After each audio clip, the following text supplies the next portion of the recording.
आज केंद्रीय बजेट उपस्थापित होती।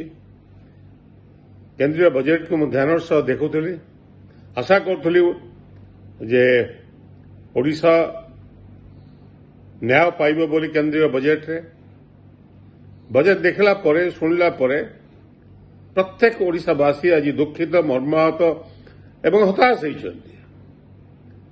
ओडिशा को प्रताड़ित करा जायछि।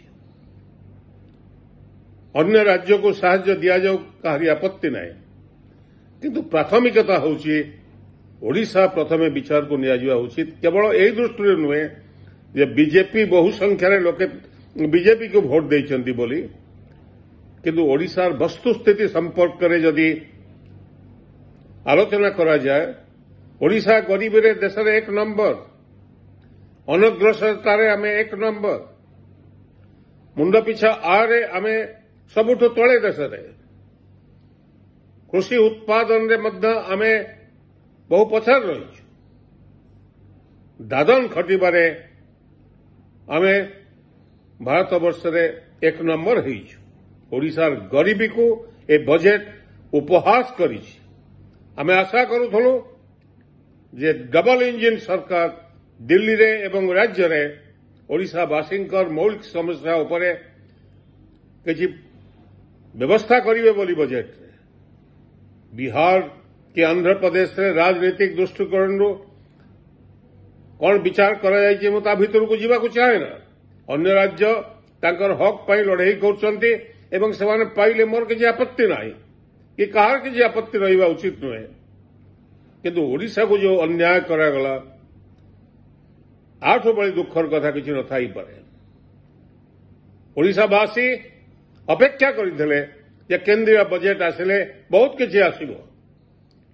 प्रधानमंत्री को आरंभ करी केंद्रीय मंत्री माने, ओडिशार मुख्यमंत्री को आरंभ करी तांकर विधायक बंधु माने बहु कथा कहउथिले, किंतु समस्ते आज मुंड तळु को लगेगी बसिबा स्वाभाविक कारण किछि मिली नहीं बजेट रे, कौन सी आभास भी नहीं न पूर्वोदय हबो। कौन पूर्वोदय हबो? ओडिशा को केवल लूट करा जाउछि, लुंठन करा जाउछि। ओडिशार खनिज संपदा, ओडिशार रत्न भंडार को प्रतिदिन लूट होउछि लक्ष लक्ष कोटी टंकार संपदा। ओडिशा ए देश जानिबा दरकार, प्रति वर्ष ओडिशा 1 लाख कोटी टंकार अधिक टंका केंद्र सरकार को देता है। केवल रेलवे वर्ष को 40,000 कोटी रु अधिक टंका लाभ दिया इंडियन रेलवे को। खनि खदान को हिसाब कले लक्षाधिक कोटी टंकार अधिक केंद्र सरकार नियंती एवं ओडिशा को ध्वंस कराती ओडिशार माइनिंग ऑपरेशन रे। ता सत्वे ए जो अविचार आगामी दिन में लोके आर जवाब देवे। लोके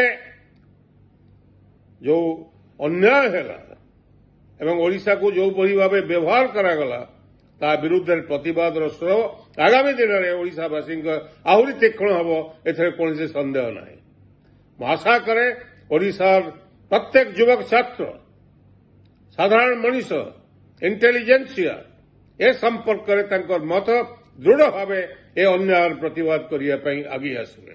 धन्यवाद, नमस्कार।